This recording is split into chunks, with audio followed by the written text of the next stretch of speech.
Hey, how you doing? So today we're going to talk about dating an anxious woman, or an anxious person if you're a woman dating a man. You might have seen my video on how to date an avoidant woman, which got some good success. So today we're going to talk about dating someone that's anxious, right? And the first thing you've got to realize when you're dating someone anxious is what you've got to do is got to get yourself a badass leather jacket, a pair of shades, and become an alpha bad boy and trauma bond them. No, don't do that, actually. Actually, I'm going to take this off because it's absolutely roasting. I'm messing. Because if you do that, you're just playing on it, basically, right?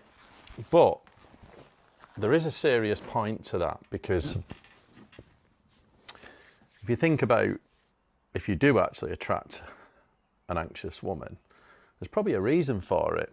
You've all heard of attachment styles. So you've got anxious on one end, avoidant on the other, you've got secure in the middle, and you've got this other one called disorganized or fearful avoidant, which is a mixture of anxious and avoidant. They can kind of vacillate between the two. And you might have all heard that what we've all got to do is come in the middle and all become secure. But not many people are that secure. It's like a band. No one's bang on in the middle. You're either one way or another. But what you want to do is move yourself closer to secure.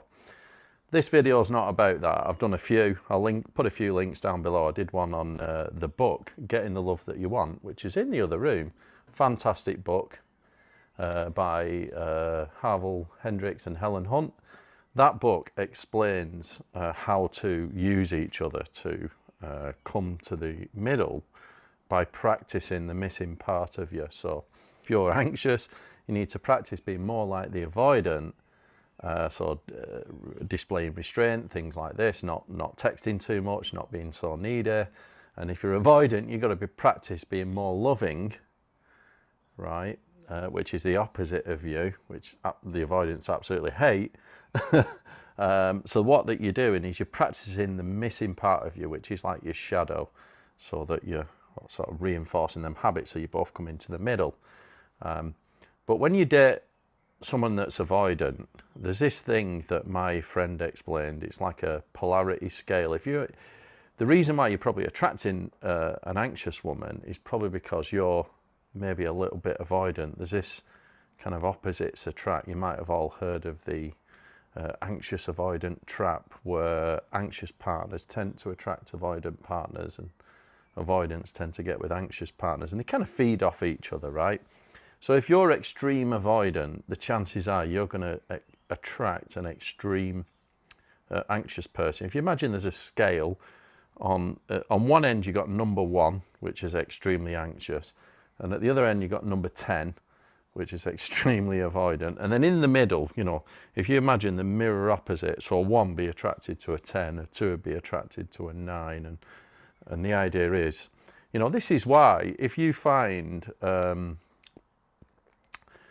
two people, like if you're quite like a masculine guy, you're a little bit avoidant, if you've ever tried to date like more of a like a masculine woman, I'm not saying they're avoidant, but like more of a masculine woman, that polarity scale there, you realize it doesn't work. You know what I mean? You always see these kind of like more kind of boss bitch type girl tends to attract a guy who's a little bit in his feminine. You know what I mean? And they tend to sort of go together. You might see them sort of walking down the street wearing matching tops. You know what I mean? Or this kind of thing. And this is you know, quite common.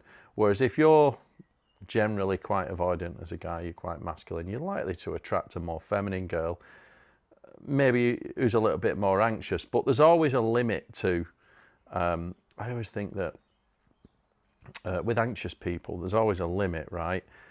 Genuinely, I think a woman should be always slightly more anxious than the man. I think that just works better. It's more feminine energy, right? And it's more natural, you could say. So I always think that those relationships will tend to work best, because I'm a traditionalist, and I believe that the man should be some kind of leader, you know, leading that relationship, taking, you know, a lot of responsibility for its direction and that kind of thing, but without doing the chasing, you know what I mean? So once you get that dynamic right, where the guy's slightly more avoidant and the woman's slightly more anxious, but they're both secure, they're both in the middle, that's the best. But if you ever date someone that's severely anxious, where you know, the texting all the time, expect the good morning, the good night, that kind of thing, it can get a bit much, right? So I'm not, like me myself, I'm not that type of communicator. You know, I'm not going to be going like, hello, good morning, good night, none of that stuff, right? I'm quite bad with messaging, so it can annoy some people. And when, you know, in the past, when I've dated someone anxious, it's absolutely done the head in. And, you know, to me, all that kind of texting and chasing just smothers me a little bit and pushes me away. Now, what you've got to do is just accept that that's part of the anxious attachment style.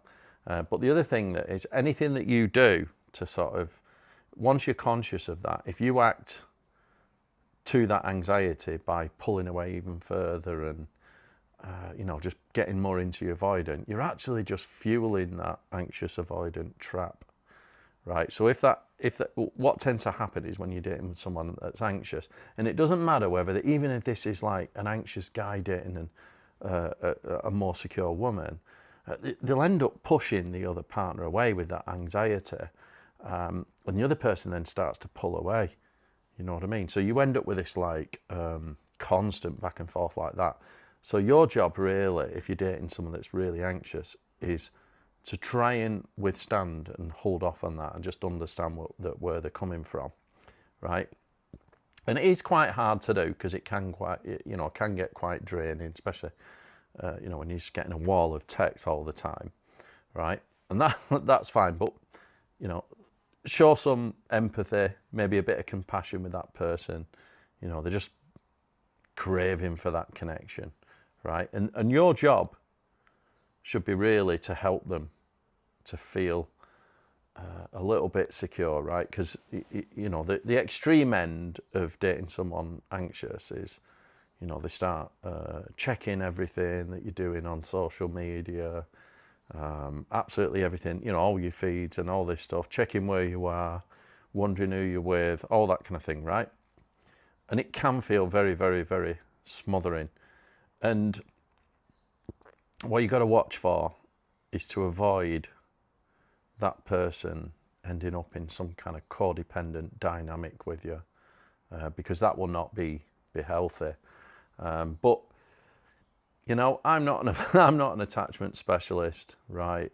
I have got a bit of specific knowledge on dating avoidant people because I've kind of helped people out with that and researched it. But when it comes to anxious people, to me, I get really smothered by it. So I have to watch it, but I'm consciously thinking about this, right? And the dangers of that kind of codependency, because I think if you end up with a scenario, let's say where you just give in to the anxious person and you're constantly responding and, you know, helping, you know, constantly reassuring them that they're okay, and let's say they get severely codependent with you, I always think that there's like, at some point, that's almost like a pressure cooker, and it will reverse at some point and they'll just snap one day and all of a sudden it'll just be too much. And just like when you date like an avoidant person, you can get discarded by you chasing them.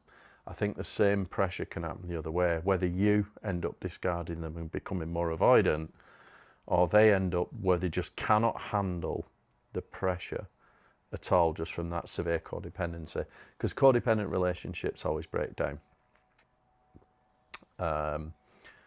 So yeah, can it work? Yes, of course. That person obviously needs to work on their own anxiety.